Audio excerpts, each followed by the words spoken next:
Pessoal, tudo bom? A técnica que eu vou ensinar agora é uma técnica que desconstrói uma das principais técnicas de criatividade existentes, que eu tenho certeza que todo mundo aí utiliza, que é o brainstorm. Eu queria que a partir de hoje vocês nunca mais utilizassem o brainstorm na vida.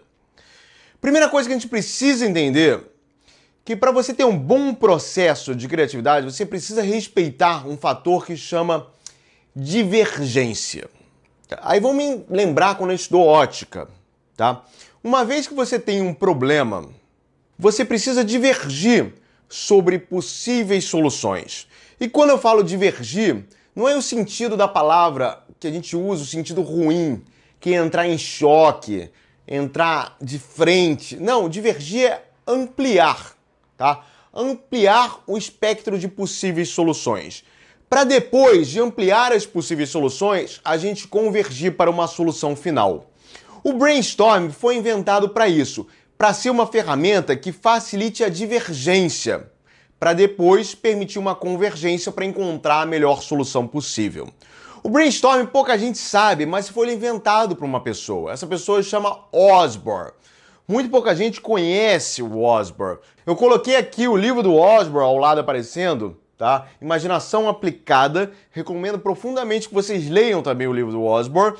Para quem não conhece, ele foi o fundador da BBDO, uma das principais agências de marketing dos Estados Unidos no século XX. Ah, ainda não conheço. Com certeza já ouviu falar no seriado Mad Men. O seriado Mad Men foi inspirado na vida do Osborne. Quando o Osborne inventou o brainstorm, era para ser uma baita ferramenta de divergência. Só que o brainstorm foi o que eu costumo falar, foi prostituído. O uso dele passou a ser realizado de forma errada por pessoas de corporações. Simplesmente nesse livro que eu acabei de mostrar, ele descreve o processo complexo de formação de uma rodada de brainstorm. Mas hoje em dia você faz brainstorm em qualquer lugar. Ah, vou beber uma cerveja, fazer um brainstorm, vou fumar um cigarrinho, fazer um brainstorm. Gente, é um processo complexo com etapas para serem respeitadas, mas etapas não são respeitadas. E faz com que o brainstorm, em vez de se tornar uma ferramenta de divergência, ele vire uma ferramenta capenga de divergência e que facilite a convergência direto, sem respeitar uma etapa de divergência. O brainstorm, para dar certo, ele tem 3 características. Ele precisa adiar julgamentos internos e julgamentos externos. Ele precisa focar na quantidade de ideias e não na qualidade. E 3, ele precisa eliminar influências internas e externas.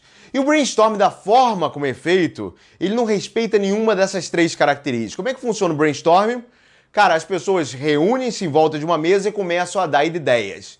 E como é que funciona? Ele era para ocorrer a divergência, né? Imaginem vários raios saindo daqui. Tá? A divergência ocorrendo.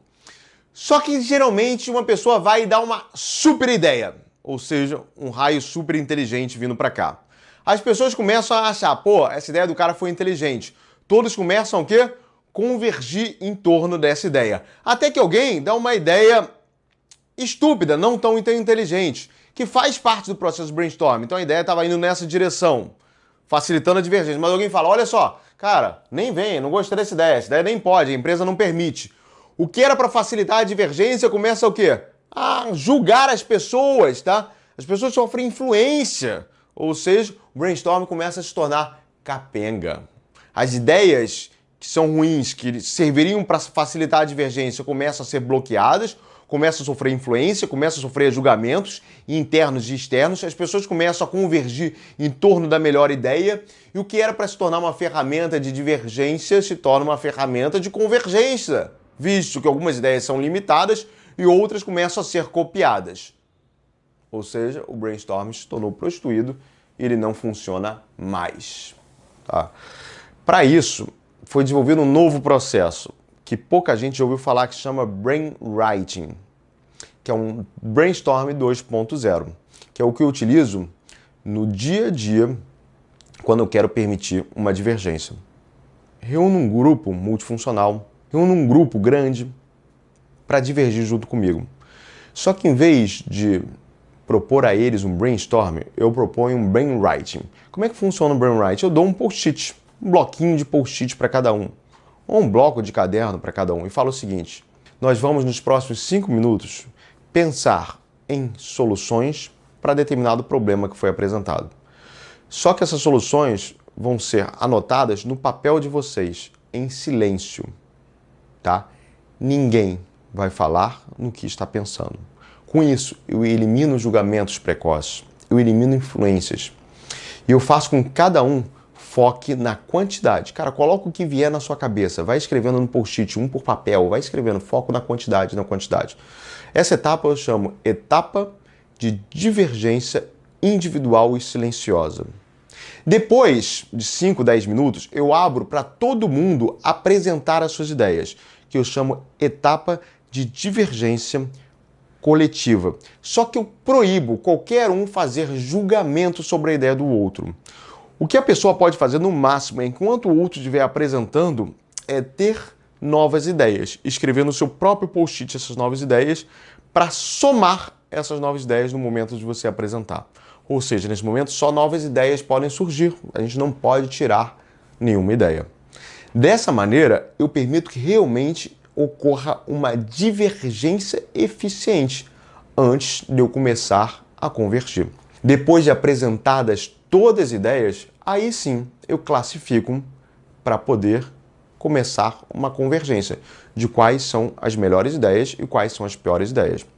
Como é que geralmente eu faço a convergência? Geralmente eu desenho uma matriz, tá?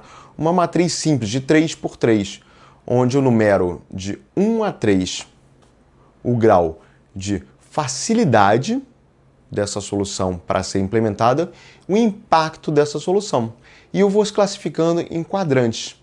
Quadrantes, por exemplo, com uma alta facilidade e um alto impacto dessa solução, são soluções que devem ser priorizadas. São soluções que estão nesse quadrante aqui pintado em vermelho.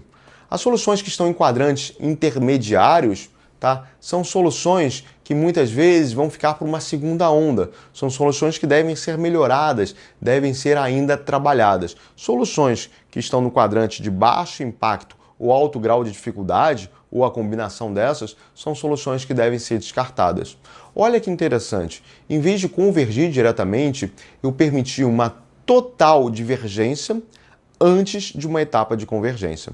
Legal? Isso que a gente chama de brainwriting, e eu uso isso no meu dia a dia. Por exemplo, quando eu vou me preparar para uma reunião de conselho, cara, era muito comum na reunião de conselho a gente ter um problema, tá? E os executivos presidentes de conselhos começarem a dar ideias para os problemas. O que eu geralmente faço, tá? Quando eu convoco uma reunião de conselho? Eu mando um e-mail 2, 3 dias antes e falo, gente, esses vão ser as pautas que a gente vai apresentar, essas vão ser as pautas que vão ser apresentadas no conselho. Mandem no próprio corpo do e-mail ideias de soluções que vocês podem desenhar para esses problemas que vão ser apresentados. A gente vai abrir a reunião apresentando os problemas e apresentando as soluções que já foram desenhadas em casa. Nesse momento, eu permito que eles em casa façam uma divergência individual silenciosa. Quando eu apresento as soluções na mesa do conselho, eu permito uma divergência coletiva, tá? Para só depois a gente adotar alguma metodologia para convergir e chegar a uma solução no conselho. Ou seja, para você ter um processo criativo interessante dentro da sua organização, cara, cancele o brainstorm. O brainstorm, hoje em dia, acontece tudo que o Osborne previu que não poderia acontecer, cara. Acontece julgamentos prévios, acontece influências e as pessoas acabam focando na qualidade em vez de focar na quantidade. Passa a adotar o brainwriting, seja no bloquinho, seja no post-it, seja por e-mail, como você quiser. Legal? A gente se vê no próximo vídeo, pessoal!